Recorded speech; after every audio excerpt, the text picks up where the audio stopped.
صباح الخير على الحلوين المشكنمين المنمنمين. شيرين مغنية مصرية مشهورة. عندها أغاني حلوة وعندها جمهور. تعرضت لعدة صعوبات وعدة مطبات. مشاكلها ويا زوجها اللي صارت بالصحافة أمام العالم كله. وبعدين أهلها اللي اتصلوا يعني بالهاتف، اتصلوا عن طريق لقاء بالتلفزيون وحكوا عن بيتهم بطريقة كلش مو حلوة.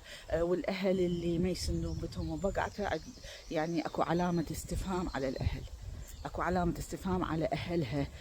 تقول هي باحدى اللقاءات انه اني تعرضت يعني للخيانة من اقرب المقربين، واقرب المقربين معناتها يعني اقرب، يعني من تشوف هذا القول اللي حكى اخوها بالتليفون ضد اخته راح تعرف انه هذول الاهل يعني غير كفؤين ان يكونون اهلا. هاي وحدة. شغلة ثانية، بإحدى اللقاءات هم سألوها هل حاولتي الانتحار؟ قالت أنا حاولت الانتحار 3 مرات واستغفرت ربي. ويعني الإنسان اللي يوصل لمرحلة يفكر بالانتحار ويعرف شنو أكو ضغوطات وصعوبات من حوله. انهارت انهيار كبير وتأذت أذية كبيرة، وبما أنه هي فنانة ومشهورة فالمؤامرات من حولها أكيد على قدم وساق. هاي ما بها مجال للشك بها لحظة واحدة. وهي قالت أنا تعجبت على الفنانين، تعجبت على حقدهم. ما أعتقد يحتاج تتعجبين شيرين، لأنه مشهورة ويحبوك، يحبك الجمهور وتاخذين فلوس، وهاي تخلي الناس تحقد كلش وتتآمر. الحاقد يتآمر، هاي معروفة ومبين. انت اكو بكل القصة مالتك وبهاي الهوسة اكو اطراف متآمرة، واضح كلش.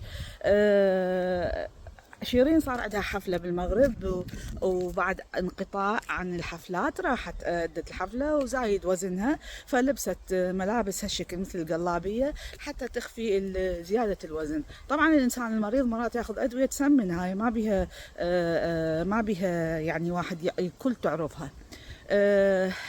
الحفلة ما نجحت والناس اعترضت وشكت انه ما غنت بصوتها، وبعدين هي غنت بصوتها وانه صوتها كان ضعيف وانه الحفلة ما نجحت. زين هي حاولت ان تعود للساحة ولو بهذه الطريقة. صح انتم دفعتوا فلوس وجيتوا حتى تتونسون، ولكن يعني اللي صار على الأقل تريد توقف على رجليها.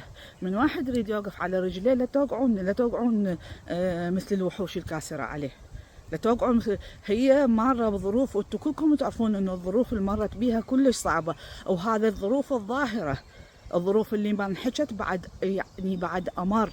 زين هاي هجمتوا عليها هجوم. الهجوم مثلا ما لابسه ملابس، لابسه جايه ملابس بالبيت، هي لابسه ثوب فضفاض عريض لانه ما تريد تخفي زياده الوزن اللي عندها. زين ما قدرت تغني بالكفاءه اللي كانت تغني بها قبلها لانه هي تعبانه. مو صوتكم، ولكن الانسان لازم يرحم. مو اكو احنا بثقافتنا العربيه كلمه الرحمه هواي نذكرها يعني بشكل كلش كبير، بس الرحمة لازم تكون فعل. يعني رحموها وأوقفوا بصفها ولو مرة من المرات، لا تجلدوها 50,000 مرة، لا تجلدوها، لأن أنتوا تعرفون هذه واقعة. وفكروا بشغلة واحدة، الإنسان من يوقع هذا اللي انتوا توقعون عليه وتأذوه، راح يجي يوم وتوقعون ويصير بيكم نفس الشيء. هاي الحياة هالشكل دويرة. زين على الأقل هذه بلكي خطوة للأمام حتى ترجع الحياة الطبيعية، توقف تنسند. هي محتاجة للحب، هي محتاجة للدعم، وبالتلفزيون هي محتاج أحد يوقف وياها وأحد يعلمها. واضح أكو تخلي كلش كبير، محتاجة للسند، محتاجة أن توقف على رجليها. لما الدنيا كلها تتآمر على واحد وتخليه بزاوية والعالم كله يتآمر عليه وتخليه بزاوية، شو تريد من هذا الواحد يوقف يواجه عالم بكامله؟ ف راح توقفين على رجليك شيرين، ما بها مجال أكيد.